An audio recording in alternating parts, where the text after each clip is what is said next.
श्री गणेशाय नमः। श्री शिवाय नमस्तोभ्यम। वायवीय संहिता यह शिव पुराण की 7वीं और अंतिम संहिता है। इसमें 2 भाग हैं, एक पूर्व खंड और एक उत्तर खंड। इससे पहले हमने आपको कैलाश संहिता की कथा सुनाई थी।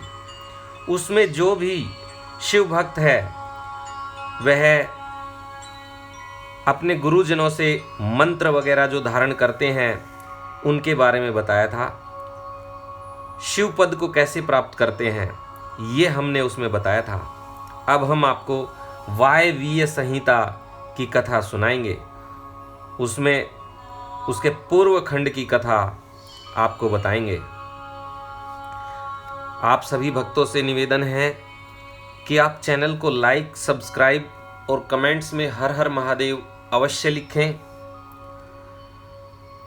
आज की कथा में हम आपको बताएंगे प्रयाग में ऋषियों द्वारा सम्मानित सूत जी के द्वारा कथा का आरंभ, विद्या स्थानों एवं पुराणों का परिचय तथा वायु संहिता का प्रारंभ।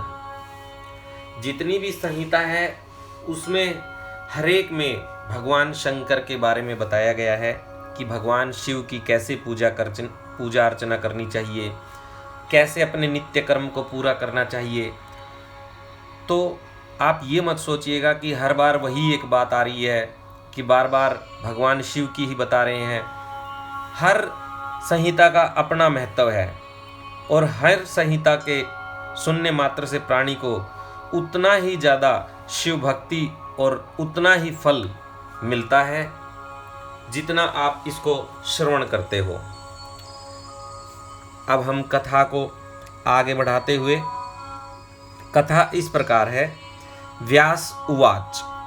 नमः शिवाय सोमाय सगणाय ससूनवे प्रधान पुरुषेशाय सगर्थस्थन हेतवे शक्तिर्प्रतिमा यस्य हैश्वर्य चापि सर्वगम स्वामित्वं च विभुत्वं च स्वभावं संप्रक्षते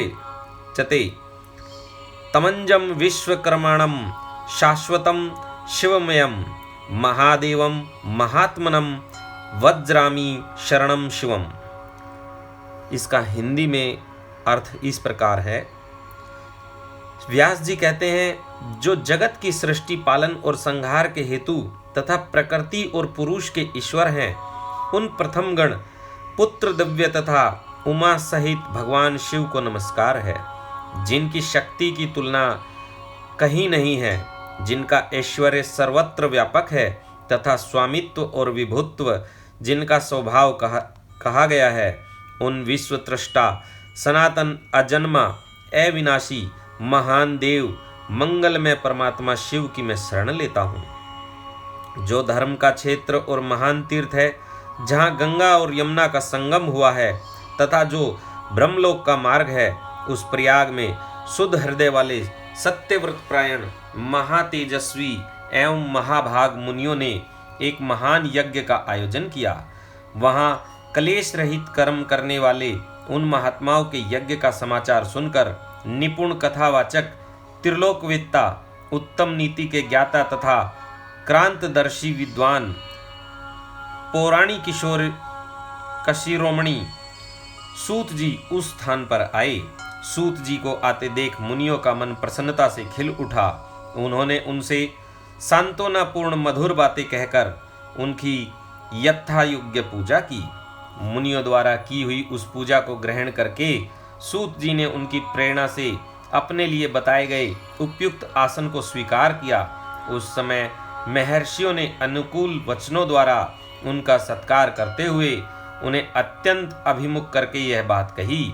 ऋषि बोले, शिव भक्त शिरोमणि महाबुद्धिमान महाभाग रोमहर्षण जी, आप सर्वज्ञ हैं और हमारे महान सौभाग्य से यहाँ पधारे हैं। तीनों लोकों में ऐसी कोई बात नहीं है जो आपको विदित न हो। आप भाग्यवश हमें दर्शन देने के लिए स्वयं यहाँ आ गए हैं। अतः अब हमारा कोई कल्याण किए बिना आपको यहाँ से व्यर्थ नहीं जाना चाहिए।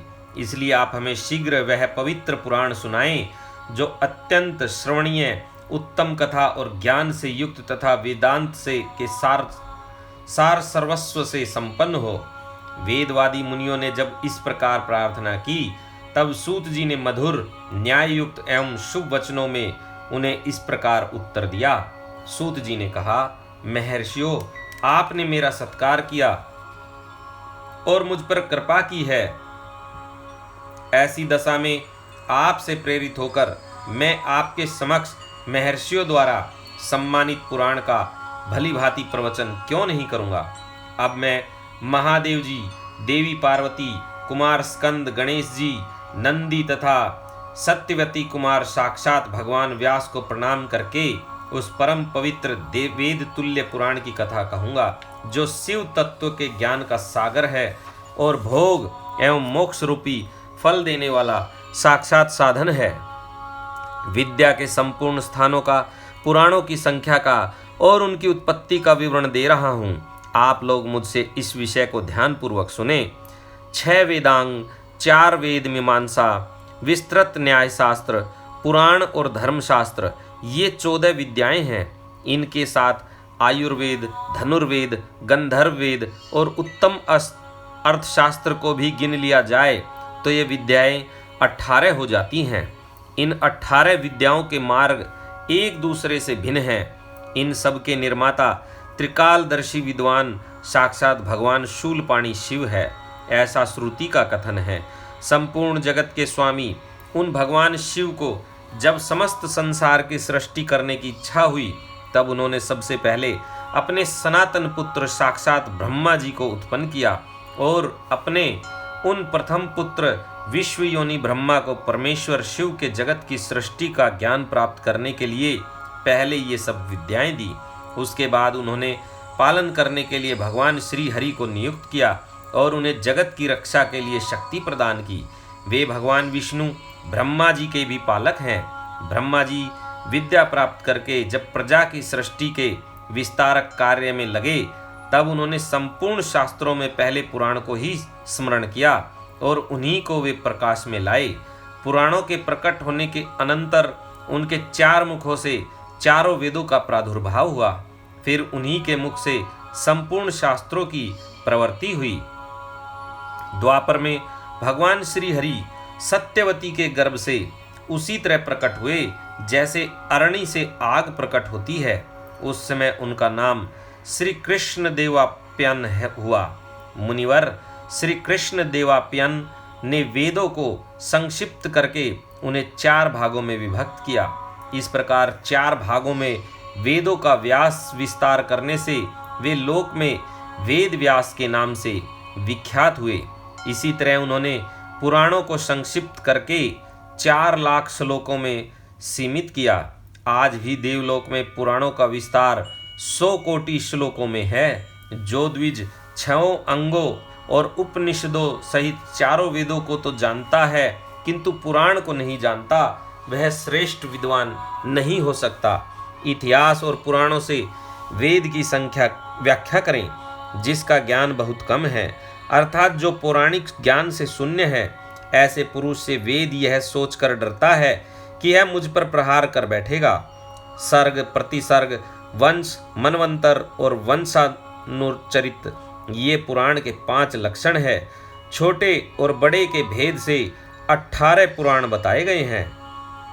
पहला ब्रह्म पुराण, दूसरा पद्म पुराण, तीसरा विष्णु पुराण, चौथा शिव पुराण, 5वां भागवत पुराण, 6ठा भविष्य पुराण, 7वां नारद पुराण, 8वां मार्कंडेय पुराण, 9वां अग्नि पुराण, 10वां ब्रह्मवैवर्त पुराण, 11वां लिंग पुराण, 12वां वराह पुराण, 13वां स्कंद पुराण, 14वां वामन पुराण, 15वां कूर्म पुराण, 16वां मत्स्य पुराण, 17वां गरुड़ पुराण और 18वां ब्रह्मांड पुराण।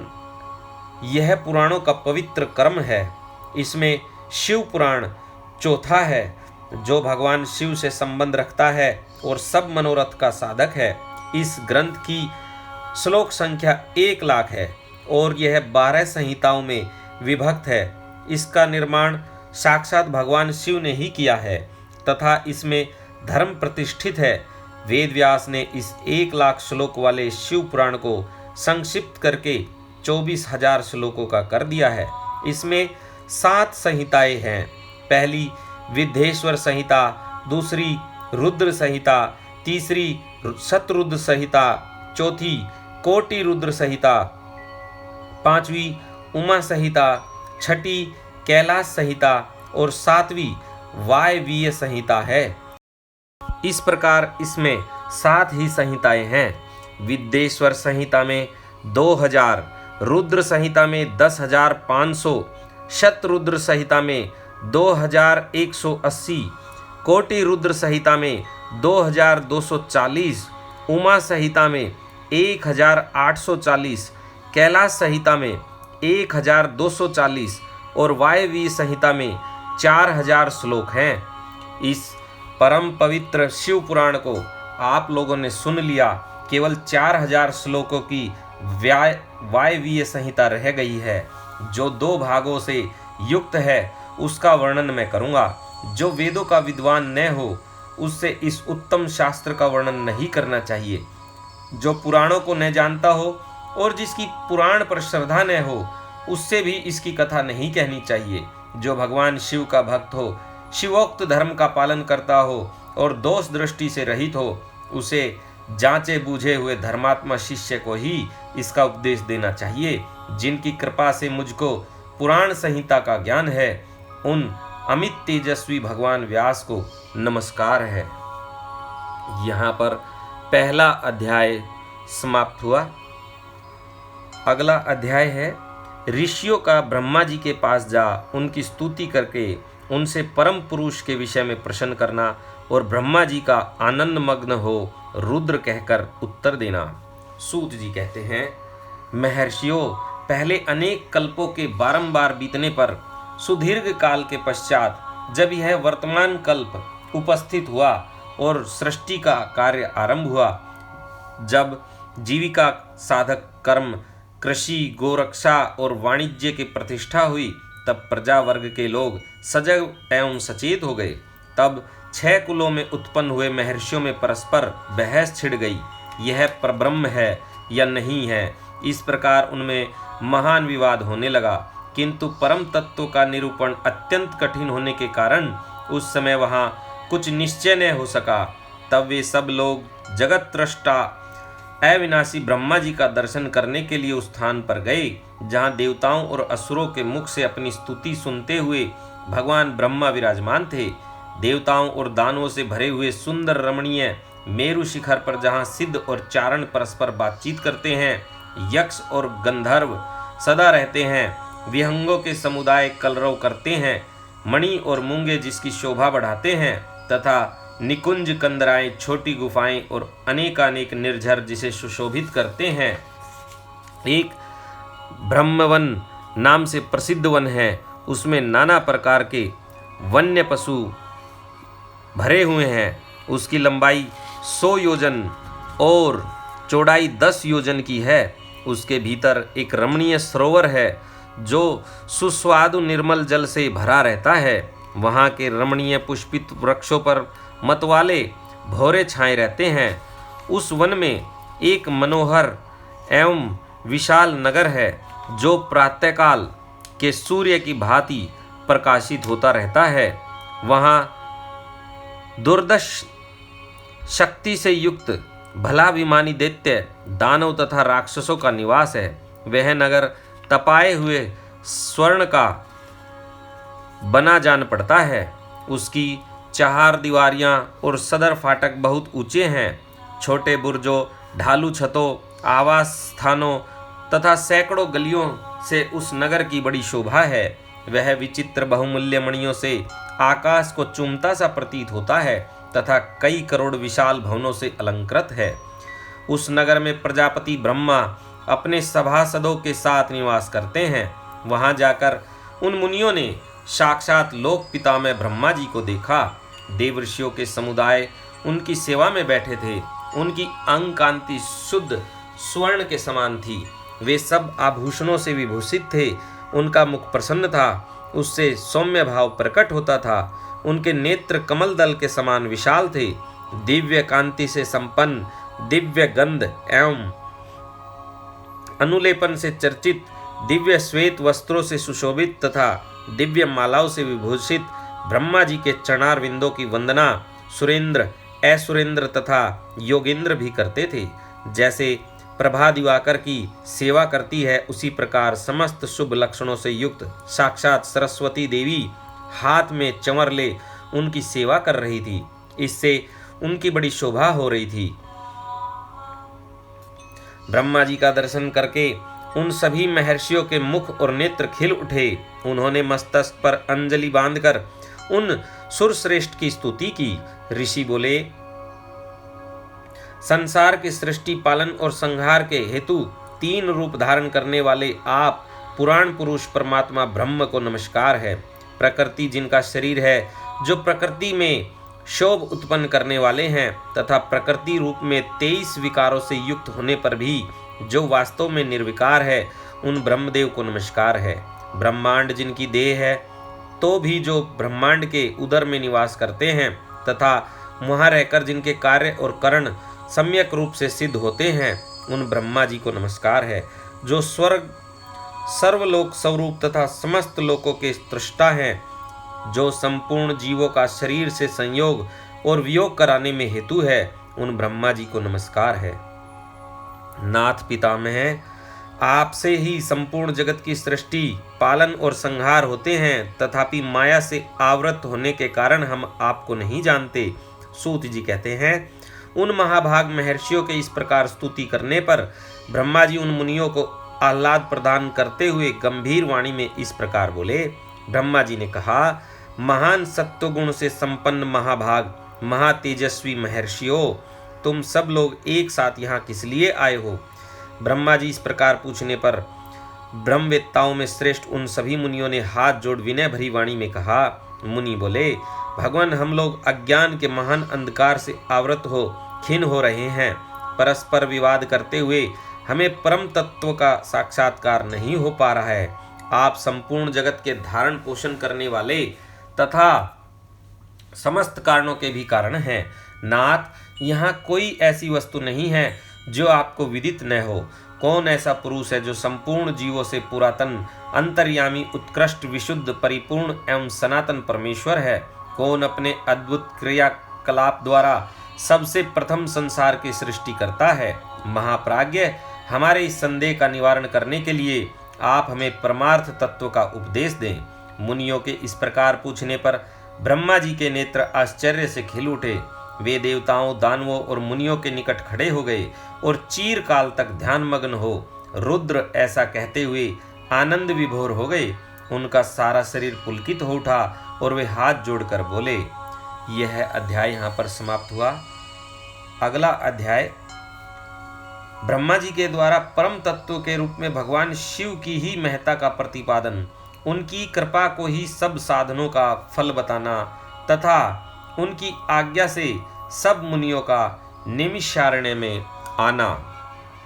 ब्रह्मा जी ने कहा, मुनियों, जिन्हें न पाकर मन सहित वाणी लौट आती है, जिनके आनंद स्वरूप का अनुभव करने वाला पुरुष कभी किसी से नहीं डरता, जिनसे संपूर्ण भूतों और इंद्रियों के साथ ब्रह्मा, विष्णु, रुद्र और इंद्र पूर्वक यह समस्त जगत पहले प्रकट होता है, जो कारणों के भी त्वष्टा और विचारक परम कारण है, जिनके सिवा और किसी से भी कभी भी जगत की उत्पत्ति नहीं होती, संपूर्ण ऐश्वर्य से संपन्न होने के कारण जो स्वयं ही सर्वेश्वर नाम धारण करते हैं, सब मुमुक्षु जिन शंभु का अपने हृदय आकाश के भीतर ध्यान करते हैं, जिन्होंने सबसे पहले मुझे ही अपने पुत्र के रूप में उत्पन्न किया और मुझे ही संपूर्ण वेदों का ज्ञान दिया, जिनके कृपा प्रसाद से मैंने यह प्रजापति का पद प्राप्त किया है, जो ईश्वर अकेले ही वृक्ष की भांति निश्चल भाव से प्रकाशमान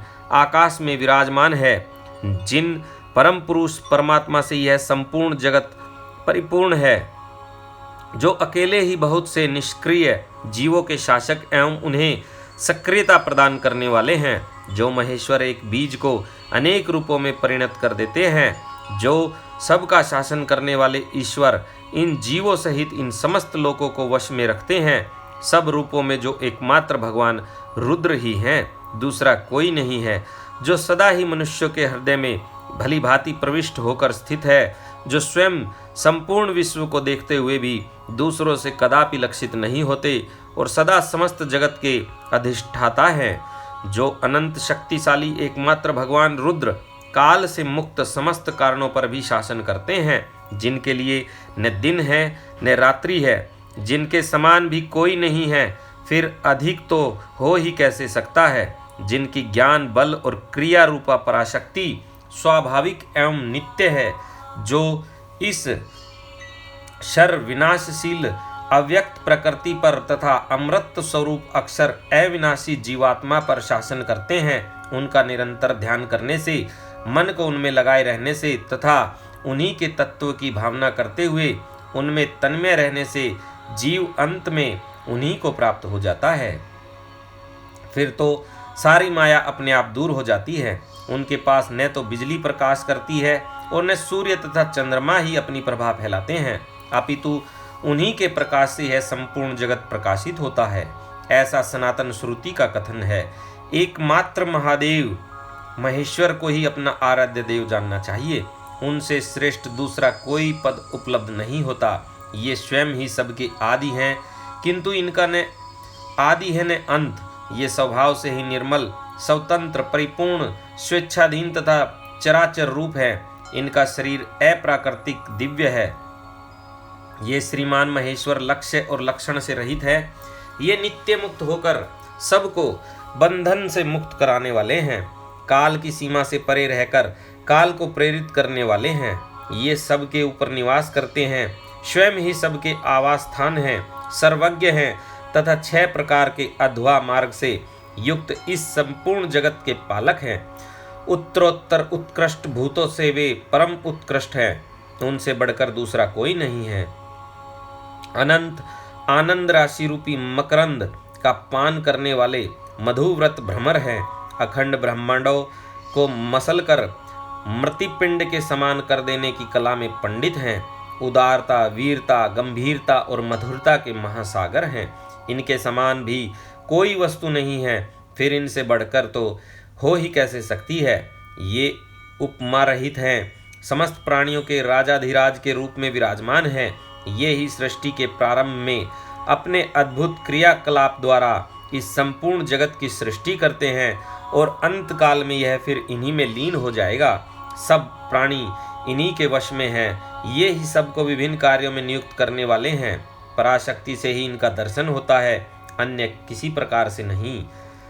व्रत, संपूर्ण दान, तपस्या और नियम, इन सब साधनों को पूर्व काल में सत्पुरुषों ने भाव शुद्धि तथा अनुराग की उत्पत्ति के लिए ही बताया था। इसमें संशय नहीं है। मैं भगवान विष्णु, रुद्रदेव तथा दूसरे देवता एवं असुर आज भी उग्र तपस्याओं के द्वारा उनके दर्शन की इच्छा रखते हैं।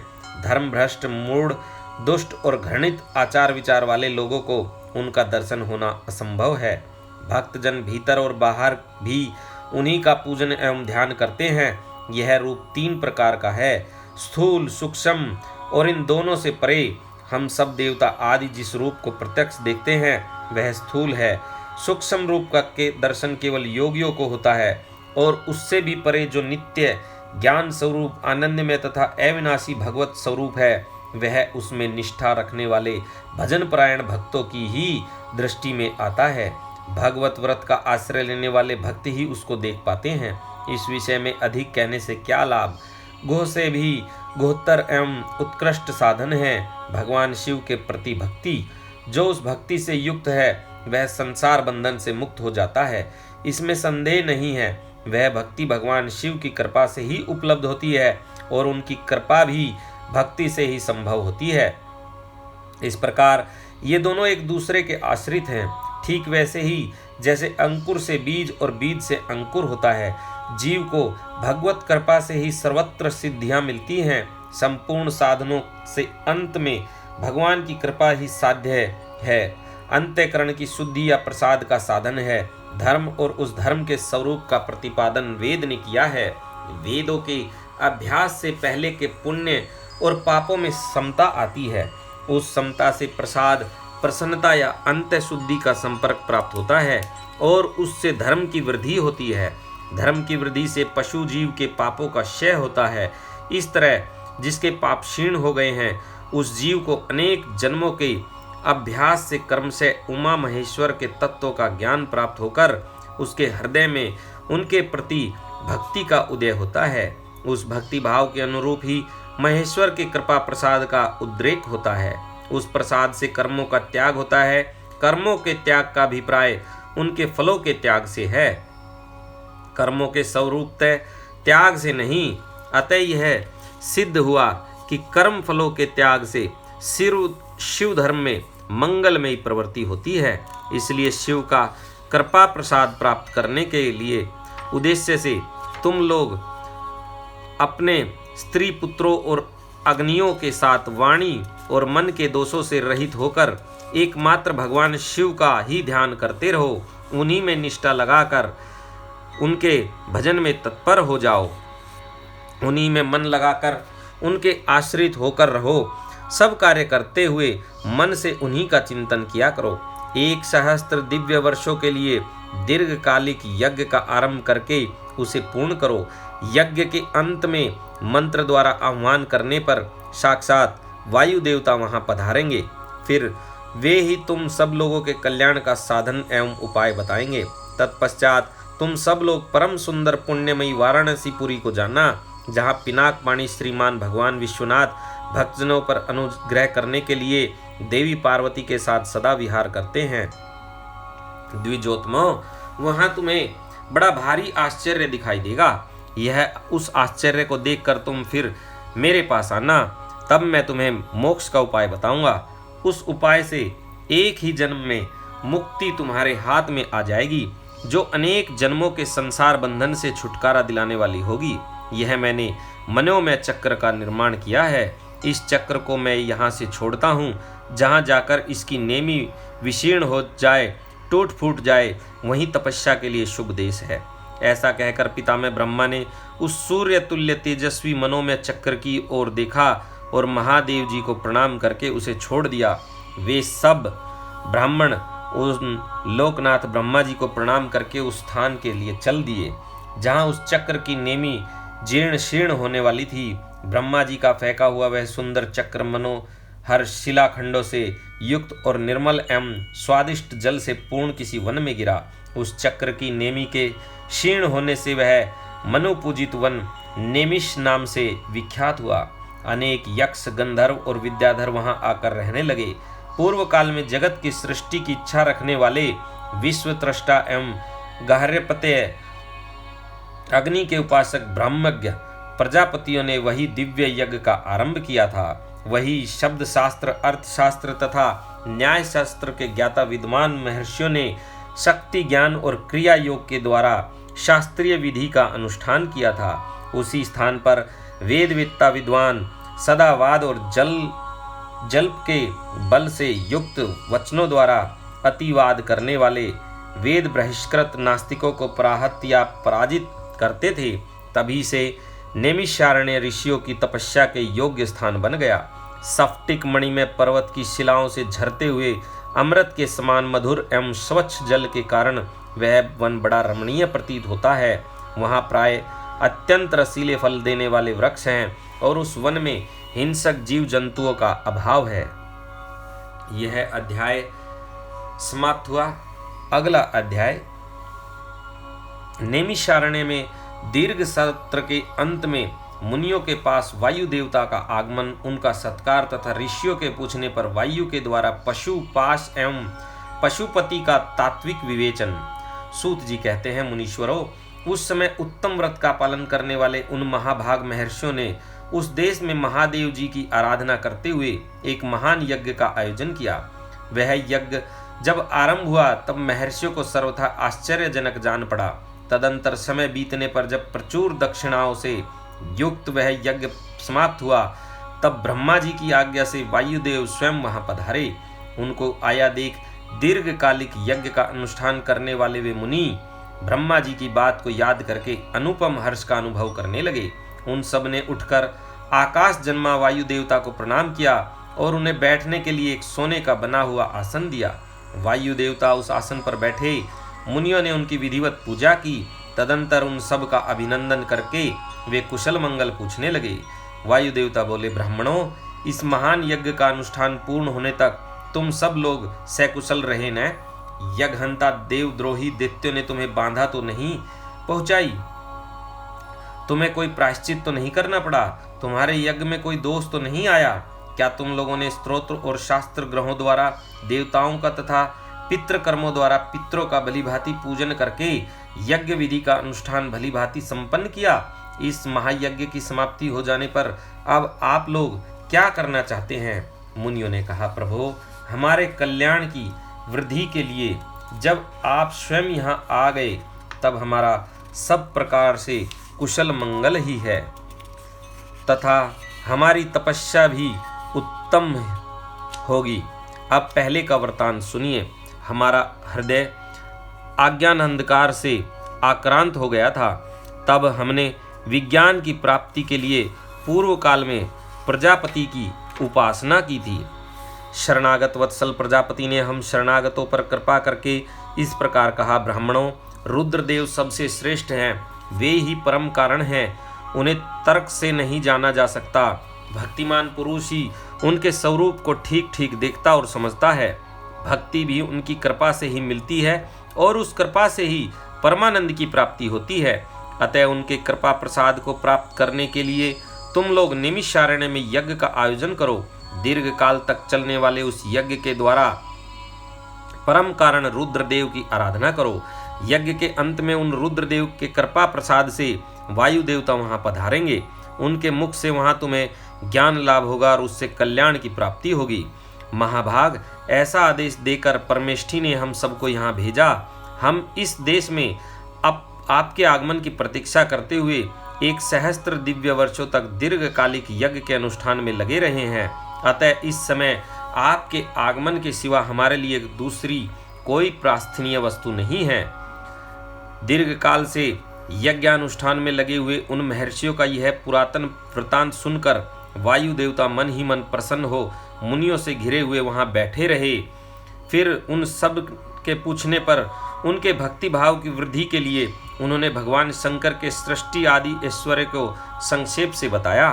नैमिषारण्य के ऋषियों ने पूछा, देव, आपने ईश्वर विषयक ज्ञान कैसे प्राप्त किया तथा आप अव्यक्त जन्मा ब्रह्मा जी के शिष्य किस प्रकार हुए? वायु देवता बोले, महर्षियों, 19वें कल्प का नाम श्वेत लोहित कल्प समझना चाहिए। उसी कल्प में चतुर्मुख ब्रह्मा ने सृष्टि की कामना से तपस्या की।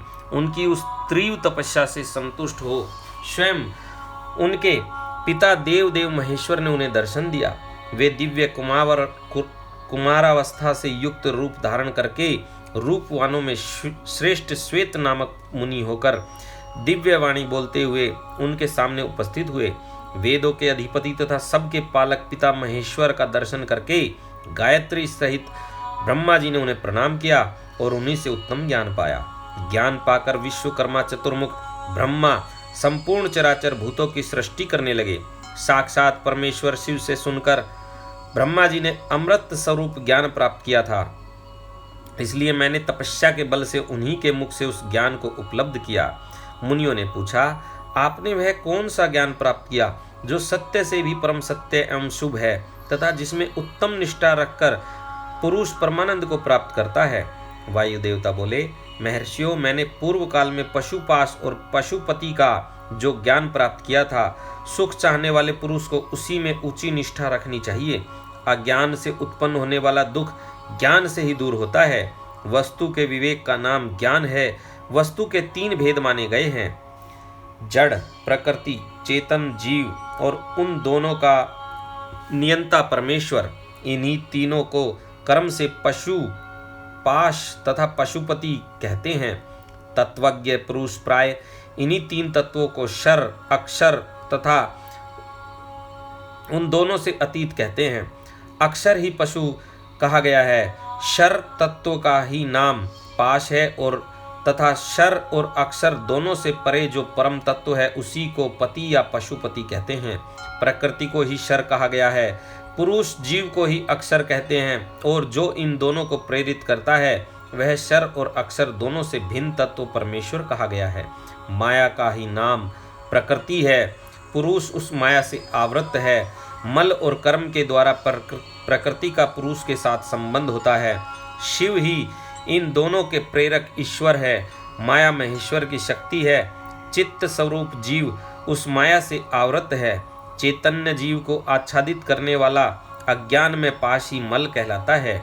उससे अशुद्ध हो जाने पर जीव स्वतः शिव हो जाता है। वह विशुद्ध ही शिव तत्व है। मुनियों ने पूछा, सर्वव्यापी चेतन को माया किस हेतु से आवृत करती है? किस लिए पुरुष को आवरण प्राप्त होता है और किस उपाय से उसका निवारण होता है?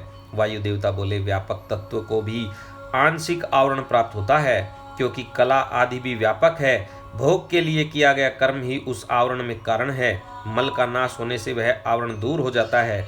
कला, विद्या, राग, काल और नियति, इन्हीं को कला आदि कहते हैं। कर्म फल का जो उपभोग करता है उसी का नाम पुरुष है। कर्म दो प्रकार के हैं, पुण्य कर्म और पाप कर्म। पुण्य कर्म का फल सुख और पाप कर्म का फल दुख है। कर्म अनादि है और फल का उपभोग कर लेने पर उसका अंत हो जाता है। यद्यपि जड़ कर्म का चेतन आत्मा से कुछ संबंध नहीं है, तथापि अज्ञानवश जीव ने उसे अपने आप में मान रखा है। भोग कर्म का विनाश करने वाला है। प्रकृति को भोग्य कहते हैं और भोग का साधन है शरीर। बाह्य इंद्रिया और अंतःकरण उसके द्वार हैं। अतिशय भक्ति भाव से उपलब्ध हुए महेश्वर के कृपा प्रसाद से मल का नाश होता है और मल का नाश हो जाने पर पुरुष निर्मल शिव के समान हो जाता है। विद्या पुरुष की ज्ञान शक्ति को और कला उसकी क्रिया शक्ति को अभिव्यक्त करने वाली है। राग भोग्य वस्तु के लिए क्रिया में प्रवृत्त करने वाला होता है। काल उसमें अवच्छिदक होता है और नियति उसे नियंत्रण में रखने वाली है। अव्यक्त रूप जो कारण है वह त्रिगुण में है।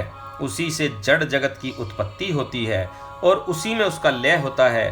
तत्व चिंतक पुरुष उस अव्यक्त को ही प्रधान और प्रकृति कहते हैं। सत्व, रज और तम ये तीनों गुण प्रकृति से प्रकट होते हैं। तिल में तेल की भांति वे प्रकृति में सूक्ष्म रूप से विद्यमान रहते हैं। सुख और उसके हेतु को संक्षेप से सात्विक कहा गया है। दुख और उसके हेतु राजस कार्य हैं तथा जड़ता और मोह वे तमोगुण के कार्य हैं। सात्विकी वृत्ति ऊर्ध्व को ले जाने वाली है। तामसी वृत्ति अधोगति में डालने वाली है तथा राजसी वृत्ति मध्यम स्थिति में रखने वाली है। 5 तन्मात्राएं, 5 भूत, 5 ज्ञानेंद्रिया, 5 कर्मेंद्रिया तथा प्रधान चित्त महत्त्व, बुद्धि, अहंकार और मन, ये 4 अंतःकरण सब मिलकर 24 तत्व होते हैं। इस प्रकार संक्षेप से ही विकार सहित अव्यक्त प्रकृति का वर्णन किया गया। कारण अवस्था में रहने पर ही इसे अव्यक्त कहते हैं और शरीर आदि के रूप में जब वह कार्य अवस्था को प्राप्त होता है तब उसकी व्यक्त संज्ञा होती है। ठीक उसी तरह जैसे कारण अवस्था में स्थित होने पर जिसे हम मिट्टी कहते हैं, वही कार्य अवस्था में घट आदि नाम धारण कर लेती है। जैसे घट आदि कार्य मृतिका आदि कारण से अधिक भिन्न नहीं है, उसी प्रकार शरीर आदि व्यक्त पदार्थ अव्यक्त से अधिक भिन्न नहीं है। इसलिए एकमात्र अव्यक्त ही करण उनका आधारभूत शरीर तथा भोग्य वस्तु है, दूसरा कोई नहीं। मुनियों ने पूछा, प्रभो, बुद्धि, इंद्रिय और शरीर से व्यतिरिक्त किसी आत्मा नामक वस्तु की वास्तविक स्थिति क्या है? वायु देवता बोले, महर्षियों, सर्वव्यापी चेतन का बुद्धि, इंद्रिय और शरीर से पार्थक्य अवश्य है। आत्मा नामक कोई पदार्थ निश्चय ही विद्यमान है, परंतु उसकी सत्ता में किसी हेतु की उपलब्धि बहुत ही कठिन है। सत्पुरुष बुद्धि, इंद्रिय और शरीर को आत्मा नहीं मानते, क्योंकि स्मृति बुद्धि का ज्ञान अनियत है तथा उसे संपूर्ण शरीर का एक साथ अनुभव नहीं होता। इसलिए वेदों और वेदांतों में आत्मा को पूर्वानुभूत विषयों का स्मरण करता संपूर्ण ज्ञेय पदार्थों में व्यापक तथा अंतर्यामी कहा जाता है। यह न स्त्री है, न पुरुष है और न नपुंसक ही है, न ऊपर है, न अगल बगल में है, न नीचे है और न किसी स्थान विशेष में। यह संपूर्ण चल शरीरों में अविचल निराकार एवं अविनाशी रूप से स्थित है। ज्ञानी पुरुष निरंतर विचार करने से उस आत्म तत्व का साक्षात्कार कर पाते हैं। पुरुष का जो यह शरीर कहा गया है, इससे बढ़कर अशुद्ध, पराधीन, दुखमय और अस्थिर दूसरी वस्तु कोई नहीं है। शरीर ही सब विपत्तियों का मूल कारण है। उससे युक्त हुआ पुरुष अपने कर्म के अनुसार सुखी, दुखी और मूढ़ होता है। जैसे पानी से सींचा हुआ खेत अंकुर उत्पन्न करता है, उसी प्रकार अज्ञान से आप्लावित हुआ कर्म नूतन शरीर को जन्म देता है। ये शरीर अत्यंत दुखों के आल्य माने जाते हैं। इनकी मृत्यु अनिवार्य होती है। भूतकाल में कितने ही शरीर नष्ट हो गए हों और भविष्य काल में सहस्त्रों शरीर आने वाले हैं, वे सब आकर जब जीर्ण शीर्ण हो जाते हैं तब पुरुष उन्हें छोड़ देता है। कोई भी जीवात्मा किसी भी शरीर में अनंत काल तक रहने का अवसर नहीं पाता। यहाँ स्त्रियों, पुत्रों और बंधु बांधवों से जो मिलन होता है, वह पथिक को मार्ग में मिले हुए दूसरे पथिकों के समागम के ही समान है। जैसे महासागर में एक काष्ठ कहीं से और दूसरा काष्ठ कहीं से बहता आता है, वे दोनों काष्ठ कहीं थोड़ी देर के लिए मिल जाते हैं और मिलकर फिर बिछुड़ जाते हैं, उसी प्रकार प्राणियों का यह समागम भी संयोग वियोग से युक्त है। ब्रह्मा जी से लेकर स्थावर प्राणियों तक सभी जीव पशु कहे गए हैं। उन सभी पशुओं के लिए ही यह दृष्टांत या दर्शन शास्त्र कहा गया है। यह जीव पाशों में बांधता और सुख दुख भोगता है, इसलिए पशु कहलाता है। यह ईश्वर की लीला का साधन भूत है, ऐसा ज्ञानी महात्मा कहते हैं। यह अध्याय यहाँ पर समाप्त हुआ। यहाँ तक हमने 1 से 5 तक अध्याय की कथा आपको सुना दी। आज की कथा को हम यहीं पर विराम करते हैं। अगली कथा में हम महेश्वर की महत्ता का प्रतिपादन सुनाएंगे। इसलिए हमारे चैनल को लाइक, सब्सक्राइब और कमेंट्स में हर हर महादेव अवश्य लिखें, ताकि आप लोगों को कथा मिलती रहे। इसी के साथ श्री शिवाय नमस्तोभ्यम, श्री शिवाय नमस्तोभ्यम। भगवान शंकर आपकी सभी मनोकामनाएं पूर्ण करें।